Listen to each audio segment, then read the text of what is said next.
बिहार जिले में 16 वर्षीय युवा शिरीष कुमार अंग्रेजी हुकूमत के आगे सीना तानकर खड़ा हो जाता है और कहता है जिसके भीतर साहस हो वो मेरे भीतर गोली दागे। तब मुझे बरतानियों के गुलामी के भय से भरे राष्ट्र में वह शिरीष कुमार निर्भय लगने लगता है। जिस समय नोआखाली में भगवा और हरा रंग एक दूसरे की पीठ में छुरा घोंपने के लिए आपस में मिलकर धर्मांधता के काले रंग के बादलों से मनुष्य के रक्त की वर्षा कर रहे होते हैं, उस समय उजली धोती पहने हुए शांति का संदेश वाहक बनकर बिना किसी सुरक्षा के एक लाठी टेकता हुआ बूढ़ा गांधी नामक व्यक्ति जब नोआखाली में पहुंचता है, तब मुझे लगता है कि ऐसी स्थिति में कट्टरवाद के भय से भरे राष्ट्र में गांधी नाम का व्यक्ति निर्भय था। जातिवाद के अंधकारमयी रात्रि में केवल पूर्व से ही सूर्य उदित हो सकता है, इस बात को झुठलाते हुए भारत के पश्चिमी तट रत्नागिरी से जब अंबेडकर नाम के क्रांति सूर्य का उदय होता है और वह नागपुर में धम्मचक्र प्रवर्तन करता है, तब मुझे लगता है कि जातिवाद के भय से भरे राष्ट्र में अंबेडकर नाम का व्यक्ति निर्भय है। मत कहो आकाश में कोहरा घना है, यह किसी की व्यक्तिगत आलोचना है। यह व्यक्तिगत आलोचना कभी धर्म की, कभी सरकार की, कभी राजा की भी हो सकती है। इसके ऐतिहासिक प्रमाण देखें तो यही व्यक्तिगत आलोचना करने की वजह से कभी दारा शिकोह की हत्या, कभी गैलीलियो को जेल में डालने और कभी कबीर पर हाथी चलवा देने के प्रकरण को अपनी आंखों के सामने देखते हुए भी जब इस देश में व्यक्तिगत आलोचना करने के लिए दाभोलकर पानसरे चूकते नहीं है और इनकी निर्मम हत्या होने के बाद भी आज इस मंच पर खड़े होकर जब 50 से अधिक वक्ता किसी की व्यक्तिगत आलोचना करने का साहस करने लगते हैं, तब मुझे लगता है कि इस भय के बीच होने वाले राष्ट्र में मैं निर्भय हूं। तो नमस्कार, मैं आपके सामने विषय रखने जा रहा हूं भय प्रेरणारा राष्ट्र में निर्भया है। महोदय, भय की परिभाषा करते हुए आचार्य रामचंद्र शुक्ल अपनी पुस्तक चिंतामणि में कहते हैं कि विश्वास का न होना ही भय कहलाता है। किसी आने वाली विपत्ति की भीषण आशंका से मन में जो मनोविकार उत्पन्न होता है, कहीं कहीं उसी का नाम भय होता है। यही भय उत्पन्न होता है मेरे मन में रोती हुई माएं देखकर, भूखी प्यासी गायें देखकर, मन में धधकती हुई आग देखकर, लोकतंत्र पर लगते हुए दाग देखकर कि कैसे आज का बेरोजगार जवान अपनी ही डिग्री की चिता बनाकर के जल रहा है और जिसके भीतर जल सकने का मादा नहीं है, वो दिल्ली के 10 जनपद के आगे ठेला लगा करके पकौड़ियां तल रहा है।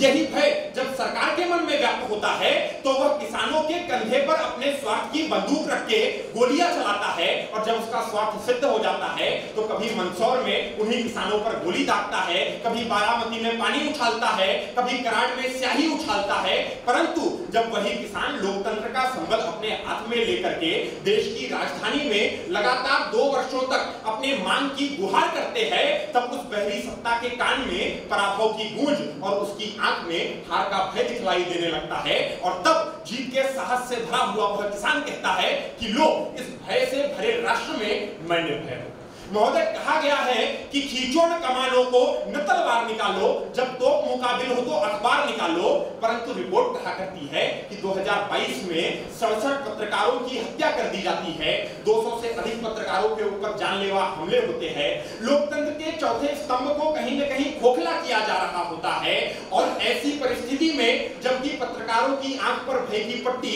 और उनके मुंह में धन का लॉलीपॉप ठूसा जा रहा होता है, ऐसी परिस्थिति में भी जब कोई आशुतोष का पत्रकार चैनल से निकाले जाने के बावजूद भी सत्यहिंदी.com नाम की वेबसाइट पर अपनी लेखनी चलाता है, 2016 में एनडीटीवी को बंद करने की बात करने से लेकर के 2022 में एनडीटीवी को खरीद लेने के बाद तक भी शासन की बंदूक रवीश कुमार की जबान को बंद नहीं कर पाती है, तब YouTube से रवीश कुमार ऑफिशियल इस चैनल के माध्यम से मुझे आवाज आने लगती है कि लो, भय के बीच होने वाले इस राष्ट्र में मैं निर्भय हूं। महोदय, कहा गया है कि जब जब इस प्रकार की शासन सत्ता हमारे प्राणों को, हमारे आवाज को रोकने का प्रयास करेगी, तब तब कोई न कोई इसी प्रकार से उठेगा और कहेगा कि भय के बीच बोने वाले इस राष्ट्र में मैं निर्भय हूं। महोदय, इसी प्रकार से इस देश का साहित्य जब अपनी भूमिका निभाता है, देश में आपातकाल का भयावह दौर गुजर रहा था, ऐसे समय में गूंगी गुड़िया कहे जाने वाली शासिका चाहती थी कि सारा समाज गूंगा हो जाए, परंतु ऐसी परिस्थिति में भी साहित्य का मार्क्स कहे जाने वाले नागार्जुन अपनी आवाज को बुलंद कहते हैं और कहते हैं कि हिंदू जी क्या हुआ आपको, बेटे को तार दिया, बोल दिया बाप को। इसी प्रकार से अपने नाम के आगे साध्वी लगाने वाली सांसद जब प्रयागराज में गांधी की छाती में उनकी प्रतिमा में 3 गोलियां दागती है।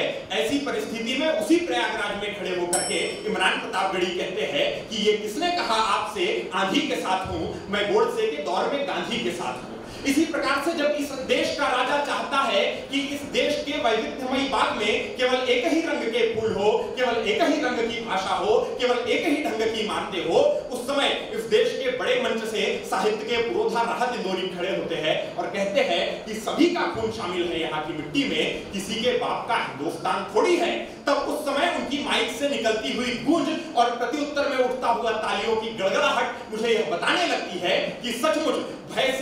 से प्रेरित इस राज्य में कहीं न कहीं वो निर्भय हुआ करते थे। इसी प्रकार से जंतर मंतर पर आंदोलन करते हुए अन्ना कभी वृक्षों से चिपकते हुए